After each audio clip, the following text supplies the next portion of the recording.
up, guys? It's your boy, Barca Boy 103. Today we're going to be reacting to the Barcelona news over the past 48 hours. We do have some huge topics to discuss. Firstly, of course, the two main priorities for Barcelona this summer is to strengthen the winger position and the fullback position, and we have updates on both. Firstly, on the winger, the list for the top 5 names has been leaked. We now know the options that Barcelona are looking at. We're going to discuss all of them, who the priority is, who's second, who's third, who's fourth. The list is very, very interesting. And also in terms of fullback, right now, Vanderson has taken a huge step. He is Deco's dream ideal fullback signing this summer, and he's already begun work on making that signing a reality. So it looks like Reed from, of course, Feyenoord and Ratiu of Vallecano have been pushed aside for now. Big update on the exit of Ansu Fati this summer as well, which Barcelona do desperately need. Huge injury updates, of course, had also in the match this Thursday on Inigo, Cubarsi, Lua, Rafa, Araujo. Also updates on the under-21s for Spain as well. Pablo Torre, Fermin, Gerard Martin. Huge updates there. And finally, a good update as well on the Spotify Camp Nou. They're working tirelessly 24/7, 7 days a week to get the stadium ready for the Clásico. It is now a race against the clock whether or not they make it or not. But before we get into it, make sure you guys smash that like button down below, and let's try and get to 200 likes on this video. It would be very much appreciated. And also, if you are new, make sure you subscribe down below if you haven't already, and let's get into it. Let's start off with the transfer news over the past 48 hours. First, I want to discuss very quickly before we get into that how Barcelona will plan and approach the upcoming summer transfer window. This is coming in from Sport. They've come out saying that this summer Barcelona will try to focus on signing players that will fill the necessary gaps in the squad. And right now, Barcelona still don't know how much financial fair play space, FFP, they will have this summer. It will depend on incomes and possible player sales. Of course, no big sales expected. We are, of course, talking about, your Clement Lenglet's, your Ansu Fati's, maybe a cheeky like Ferran Torres, Christensen, Ford, Gerard Martin, Romeu. Who else do we have on loan? I can't think off the top of my head. But, these kind of fringe players, I did the math. I think we can, honestly probably generate around 100 million with our fringe players. Of course, we already have 25 million in for Victor Roque. That would be counted for the summer as well. So that's all, of course, going to be some big bonuses there. But the key part there, filling the gaps in the squad, it's quite clear where the gaps are. Winger and fullback are the top two positions where the gaps are. I think midfield is absolutely locked, does not need to be touched whatsoever, unless of course someone leaves. Fullback and winger should be the priority. If you have the option to do a third case scenario, you are probably looking at the number 9. Then fourth choice is probably the goalkeeper, pending of course what happens with Inaki and Tech, and also Mark as well. But clearly Barcelona are focusing right now fullbacks and of course wingers.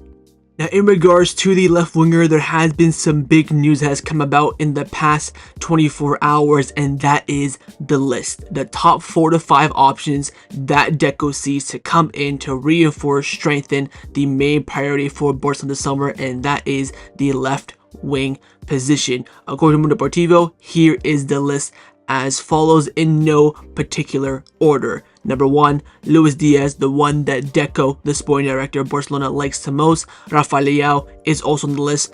Nico Williams is also on the list. And Ademola Lookman, a player on the list, but not that high up. So again, kind of maybe a fringe, 4th, 5th choice option. So we know that Diaz is number 1. We know that Lookman is not top 2 or 3, which probably leaves Leão and Nico Williams in that 2 and 3rd spot. Again, from this list, I still think the most ideal one is Nico Williams for the price, the profile, the age, and everything that goes with it. I think it just fits Barcelona to an absolute perfection still a summer later. And what I said to you guys last summer, that next summer we're going to be back in for him.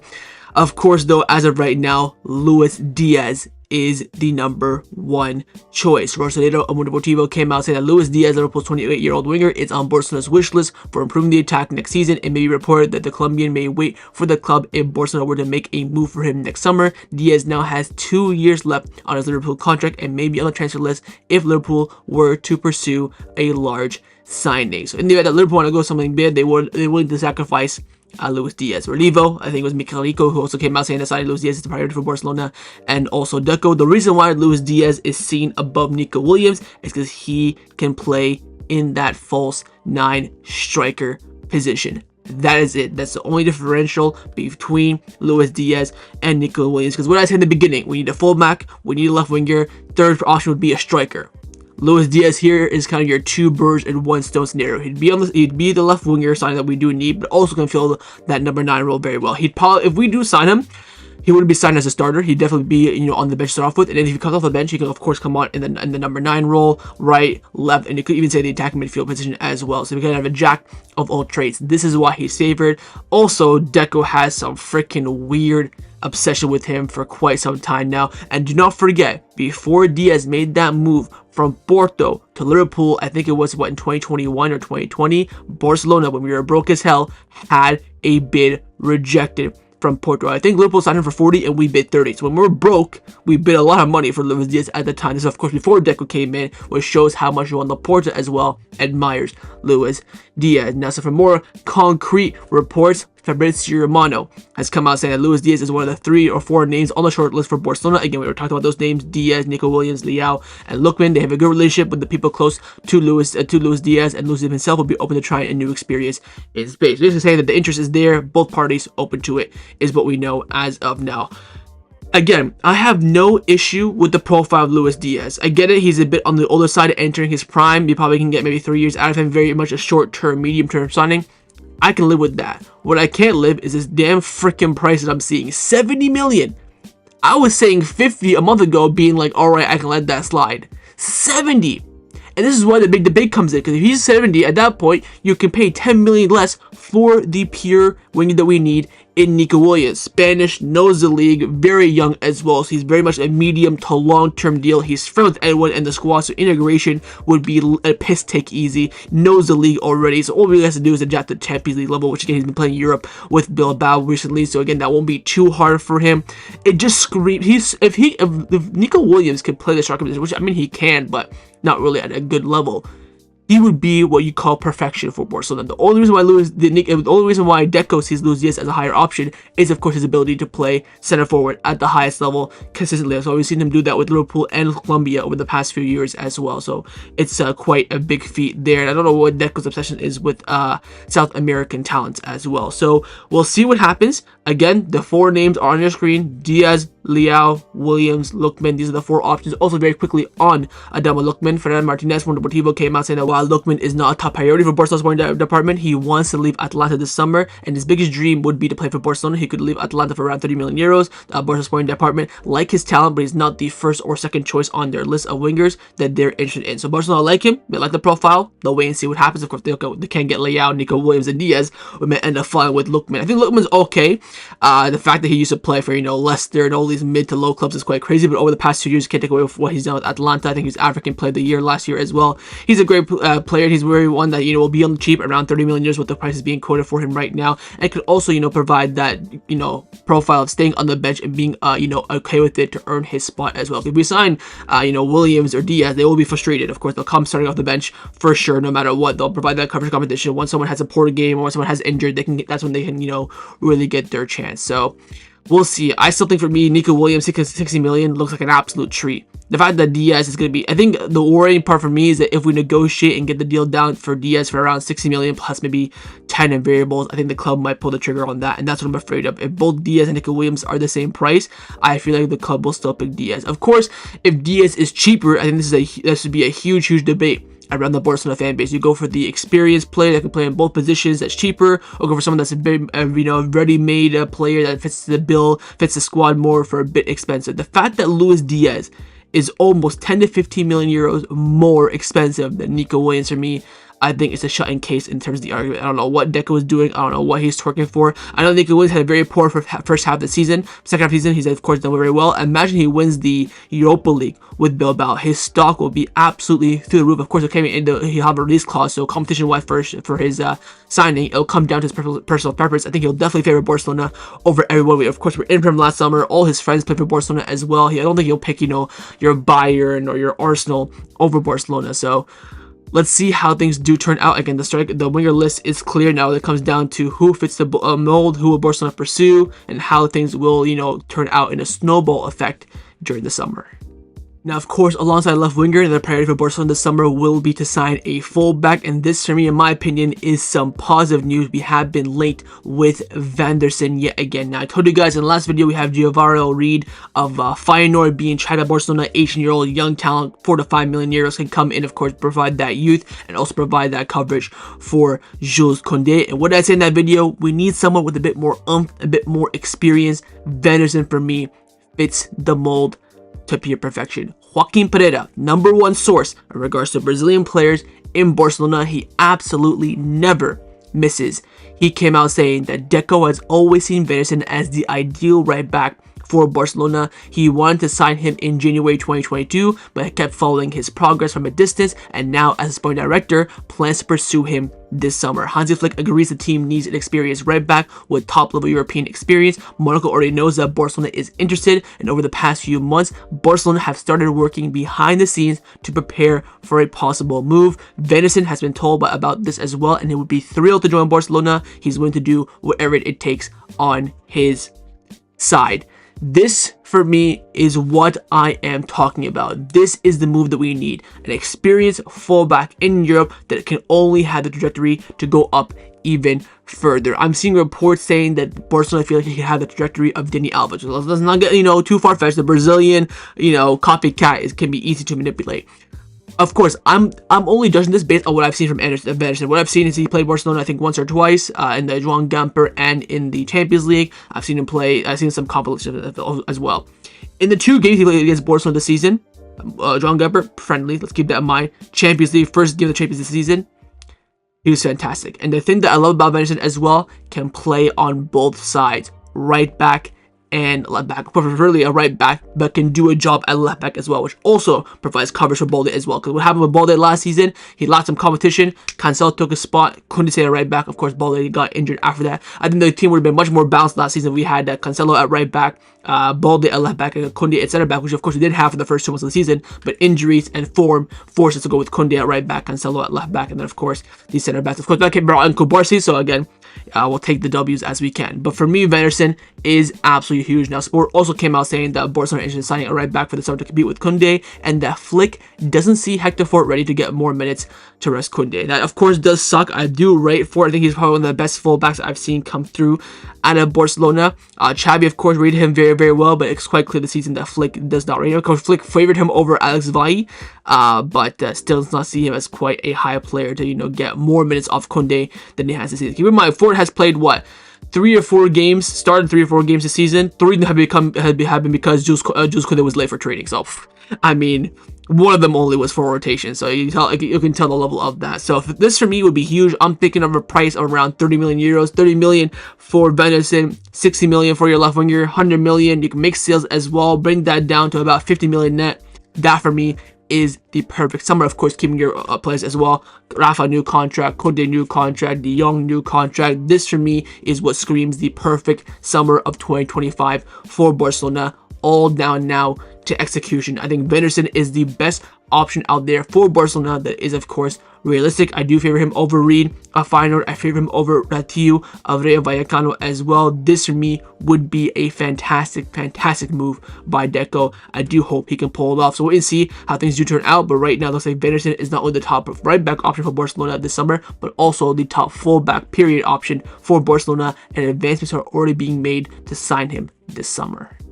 Let's now discuss the players that have been rumored to be leaving Barcelona over the past 48 hours. The one only player is, of course, Ansu Fati. Like I mentioned before, that list of players that should be leaving Barcelona. He is, of course, unfortunately missing, the La Masia connection, but he should be and will be on that list. Another big important sale that Barcelona do need this summer. Sport came out saying that in January, during the transfer window, Flick called Ansu Fati into his office to talk to him. The club was involved in the conversation as well, since they've been worried about his high salary. Flick encouraged Ansu to leave and look for a new team. He even brought up some offers the club had received, but Ansu wasn't interested in any of them. Flick told him directly, it's not part of the plan. Now it's up to Ansu. It's very unlikely he'll play again this season. Again, if Ansu Fati touches grass this season, I'm still shocked. We have Osasuna, of course, this Thursday. Half the squad is not here, and I still guarantee you Ansu Fati will not touch grass, won't warm up as a sub, won't come on as a sub, will start the game. Maybe he'll be in the squad list.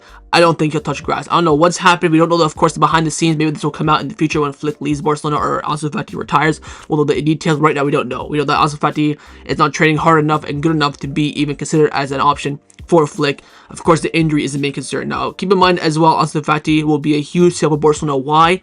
FFP. He is currently on 175,000 euros per week. That is mental. Of course, at the time, I think I would still, we cannot be hypocrites. I think at the time, definitely rightfully given. But now, of course, it's not needed. I don't think Ansu Fati will cause us problems this summer. Of course, he stayed last summer. He stayed this January. He wanted to work hard, get his chance. Indian hasn't come through. So I don't think he'll be a problem for Barcelona this summer. Of course, his dad wants him to leave as well. Jorge Mendes is agent, so we can definitely, use that to help us. I'm not too worried about Ansu Fati causing us problems like a long lit Umtiti 2.0. Oh, I want to stay no matter what, blah, blah, blah. I don't think he'll do that. Of course, his sale, whether or not we can get money for him, I saw a stat that peak Ansu, his market value was like 90 million, and now it's 5. I could not believe I started to cry. I'm like, pre-injury Ansu, man, you had to be there. Of course, I think the best form of Ansu Fati, that's when I first started my YouTube channel, so the games are on the live watch ones are on the channel where I was watching peak Ansu perform. Also his injury I reacted to as well, so yeah, it does suck. But again, getting rid of him, I think the transfer fee, if you can get 10 million for him, great. His value right now is 5, so again, you're really going on, potential, but the wages is going to be crucial. I can see Barcelona let him go for free, having, 50% of a future sale, percent on sell-on clause, all that sort of stuff, but getting rid of his wages is the big task for Barcelona. I think in the end, we will do it, but the who, what, when, where, why, how will be the big question mark. Let's now discuss some of the injury updates around the first team at Barcelona. Of course, we do have the Osasuna game on Thursday. That is, of course, coming up very, very soon, 5 days away. And of course, injury squad player returns, what our squad's looking like for that game, but of course, technically during the international break is now the big question mark. Firstly, on the injury of Cubarsi, of course, he got injured in the game for the Netherlands, of Spain against Netherlands, very early on in the game. Thankfully, the Spanish national team have sent him back to Barcelona, and following him being returned to Barcelona, the club released an official statement saying that tests conducted yesterday morning at the Joan Gamper Sports City have shown that first team player Pau Cubarsi has a strain of an anterior tibiofibula ligament in his right ankle. He will continue conservative treatment, and his activity tolerance will be reassessed in 48 hours. This shows here that it is a minor sprain, and again, they're going to check how he is in 2 days' time. So again, it's very much a day-by-day basis. Having Miguel from AES came out saying that tests have ruled out a sprain for Pau Victor, diagnosing a simple muscle strain. He is expected to be training with the squad on Wednesday. That, of course, is big. Following his test, he was leaving the sports city. He was stopped by the paparazzi, signing some stuff for the fans. He was asked by the paparazzi, how do you feel? Are you going to play against Osasuna? He said, look, I don't know if I'll be ready for Osasuna yet, but I do feel a lot better. He's not going to play against Osasuna, let's be honest. And the same probably goes as well for Inigo Martinez. But Gabriel Sanz has come out saying that Inigo Martinez is working very hard to be ready in time for the match against Osasuna. His comeback is no longer being ruled out. Flick is excited about this news. Again, I'm very confident that both Inigo and Cubarsi will be in the squad list, but they're not gonna play. There's no way Flick's gonna risk our two starting center backs in a meaty Osasuna game during the international break when we have so many big games coming up. You have, of course, Atletico Madrid in the Cup next week. You have the doubleheader against Dortmund. You have Leganes away. Of course, they beat us. We need that. The revenge arc has to continue. You have Betis at home. You have Girona at home. To be fair, the Barca side, a lot of home games. Of course, we did expect because we thought we'd be back at the Camp Nou now, but we're not. Update on that in just a few minutes. But again, I don't think Flick's going to risk it. The fact that they'll come back fit, of course, will be huge. Hopefully, they can play against Girona, which, of course, is 48 hours or 72 hours later. But again, for the Osasuna game, I highly doubt either of them will play. But the fact that they'll be back ready for Girona is still a massive, massive plus. Next injury update, quite surprising one, on Robert Lewandowski. According to the Polish national team manager, he has a bit of a knock, and he's had this knock for about a few weeks. He was saying in the post-match that, Lua has some discomfort. We'll wait and see if he plays the next game, but he probably will because he's such a professional. So I'm thinking, bloody hell, what is this Lewandowski injury coming out of? Mundo Deportivo then came out and said, despite experiencing a calf discomfort, Lewandowski will remain with the Polish national team and won't return to Barcelona until Tuesday, March 26th, of course, 2 days from now, leaving him with less than 72 hours of rest before playing the postponed match against Osasuna. So he's probably not going to play. You're expecting a Pau Victor, Ansu, maybe Ferran. Ferran, of course, is going to play the first game for Spain, so he's already kind of you know, a little bit fresh. Of course, he did the press conference for Spain for their game today against the Netherlands. We'll see if he plays or not. If he doesn't start, I think Fran will definitely start against Osasuna if he comes on for a couple of minutes for Spain. But Lua, speaking to the media afterwards, he said, "Look, I've had some problems for the past 3 matches now," which I'm thinking, oh, Mr. Hansi Flick, what happened to not resting players? But now it's much better. In the end, it'll be better for me to rest a little so things don't get worse. I think everything will be fine. I hope it's nothing serious. So again, rest is the most important thing for him. If he gets rested for Poland, even better. But if he plays for Poland, no chance, 0% he plays against Osasuna. So we'll wait and see what happens with Lua. We probably don't need him for Osasuna, but having him back for you, of course, Girona, Atleti, and of course the doubleheader against Dortmund is gonna be huge. So we got a little bit of, you know, positive and negatives there. Negative on Lua, positive with Inigo, Cubarsi. Some more positive news is with the under 21 teams. Fermin Lopez, Pablo Torre, and Gerard Martin all played the first game for Spain's under 21. I forget who it was. And after the game, they were immediately sent back to Barcelona, so they only had half international break to deal with. I think Fermin and Gerard Martin played the whole game, and Pablo Torre came on for about 15 minutes, but the national team coach agreed to send them back to Barcelona, of course, because of the game against Osasuna. So this will be huge. They're going to be 100% fully fit, ready to go for this game. Of course, Fermin and Gerard Martin are probably looking at it. They're going to very much start the game. Pablo Torre, probably your first name off the bench. Still don't think Flick will start him very much in the, you know, Ansu Fati kind of regime, but having them, I think Fermin is the main one there that's going to be absolutely crucial. Of course, Balde staying back, so we don't really need Gerard Martin. I think it's center back coverage we have enough. Maybe we could see Balde right back, Gerard Martin left back if Flick really hates Hector Fort. But again, for me, the main one there is Fermin being able to play the game. And the reason why Barcelona tried to postpone the game against Osasuna, of course, was for the South American players being out on duty. We do have an update on their return. Tony Juan Martin came out saying the plan for Araujo and Rafinha is to return to Barcelona on a private plane the evening of Wednesday. Even though they won't have trained with the team for the final session, they'll still be included in the squad list and will sit on the bench if needed. They can come on and play in the second half. So, of course, the day before Osasuna, both Araujo and Rafinha will be playing games for Uruguay and Brazil respectively. Hopefully Araujo will be sent home. There are some good reports about that. Of course, we have it right here that Uruguay do not rule out releasing Araujo early. However, Brazil will not do that for Rafinha against Brazil. Argentina, big, you know, game there. We've seen, of course, we also saw Uruguay send home 2 other players early as well. So hopefully they do the same with Araujo. But again, they will both, the plan for them is to leave immediately after their games, fly to Barcelona. They'll be in the squad list as well. So they're going to fly to Barcelona, sleep, and then they'll be on the bench for Osasuna. They will not start the game, but if we're losing and we need something, they might come on pretty much. So again, I think that's the right move, having them there as an insurance just in case. I doubt they will play any second of the game, even for a drawing. Unless we're losing, I don't see Flick using them, especially Araujo. I doubt we'll be able to use him. I think Rafinha is one big question mark. If we're losing, we might need him. So we'll see what happens with that. But again, they will be in the squad list. They will be on the bench. Probably won't play, but they'll be there as an insurance policy. So some positive updates, I think, there overall. Finally, we have one update that has nothing to do with this of the imminent future, but more so the future in the next month, and that is on the first team captain, Marc-Andre Ter Stegen. AS have come out saying that Deco believes Ter Stegen is untouchable because of his quality and what he has achieved at Barcelona, and no one at Barcelona doubts that Ter Stegen will return at his highest level. According to reports, he will be back at some point in April, looking at mid to end of April. Again, he cannot play in the Champions League unless Szczesny is unregistered, and that, of course, will be a stupid decision. I don't know what's going to happen with Ter Stegen. I think that in the end, depends on how the league race is going. I think if we have the league race done, whenever the league race is done, I think Ter Stegen will come back. I think Ter Stegen will definitely play a league game or 2, like the last 2 at home, maybe the last 2 full stops. Send my mess away final game, so we'll probably just chuck Ter Stegen in for that game. I don't know what the plan is for him. I personally would not do anything. I'd rather just have him on the bench in case Szczesny gets injured. I do think Ter Stegen will be ahead of Naki Peña, which again I do not mind whatsoever. But him being the captain, you know, being here for a while, he's going to, of course, have that juice. And also, you know, play for the first time single, divorce might be, you know, give him a little extra motivation, a little extra powers in between the sticks. So wait and see what happens to Ter Stegen. Again, his return will be coming up very soon, and he will cause, I think, in my opinion, a bit of a disruption in that goalkeeper department and what to do. Will you just play Ter Stegen in the league and then Szczesny in the Champions League? Keep going with Szczesny, unregistered Szczesny, and just go with Ter Stegen. Big decision that is for Hansi Flick. Now, the final topic that I want to discuss for the end of this video is in regards to our return to the Spotify comp.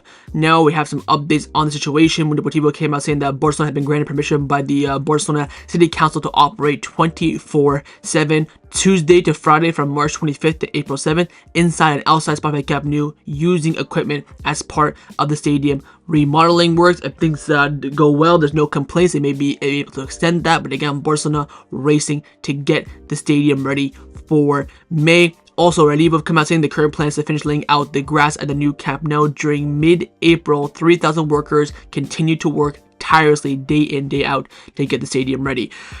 What did I say in the last video? The grass needs to be put in beginning of April to give it a month to settle and to, embed. They're planning on doing it in mid-April. I don't think it's going to cut it. I think, of course, right now the goal is looking for next season. Sport came out saying that Barcelona are sure that they will return to Espai Camp Nou at the start of next season. But however, despite this, Barcelona have requested La Liga to give Barcelona the first 3 games of the season away from home. Of course, this season, I think 3 of our first 4 games were away. We had, of course, Rayo Vallecano away. We had Valencia away. And I think we had Athletic Club at home and then Valladolid at home. So never mind. So this time, they would, of course, have the first 3 games away from home, which means that where's the Joan Gamper going to play? We're going to cancel the Joan Gamper the Montjuic. I don't know what the plan is there. I feel the stadium, if at this point we're almost ready to play an actual game on it, it should definitely be ready for the Joan Gamper at the bare minimum, right? So we'll see on that. Again, they're still trying to make it this season. I think it's looking very, very unlikely. Of course, I've always been very optimistic. I'll say that I got this, prediction wrong for sure. I still have hopes for the Clasico. I've seen, of course, the latest video that Barcelona uploaded on the YouTube channel. It looks quite good. It's still a lot of holes missing in and out in terms of transfer for fans, the box for the media as well. Bathrooms are not even done as well. The seats are looking very good. The seats, I think, are almost done. No grass as well. So like I mentioned last video, you're looking like to play a game at the Camp Nou tomorrow is probably like 60% done, I would say. 40% comes with, the media box, the in and out for players and fans, the washrooms, facilities need to be, pass all the safety checks as well. So little like neediest things, but the issue is those little neediest things are very much time consuming. So we'll see how it plays out, but right now we are definitely racing against the clock. So that was my reactions to the Barcelona news over the past 48 hours. Hopefully you guys enjoyed this video. If you did, of course, make sure you drop a like down below. And of course, in the comments down below as well, let me know your thoughts on everything we did discuss. Mainly on that left winger target list. Who do you think is the best solution, the most ideal left winger for Barcelona? What are your thoughts on Deco twerking for Luis Díaz? Secondly, on Vanderson, do you agree with me that he is the best realistic option on the market for Barcelona, or would you go for maybe someone else? What are your thoughts on the Camp Nou renovation thing? We will play there again this season or not? And find your thoughts on all those injuries coming back from the international break. And drop me your lineups for the Osasuna game down below, pending, of course, how everything looks for Barcelona after the games are done internationally. And of course, if you are new, make sure you subscribe down below if you haven't already, and I will see you guys next time on the channel. Take care, and Forza Barca.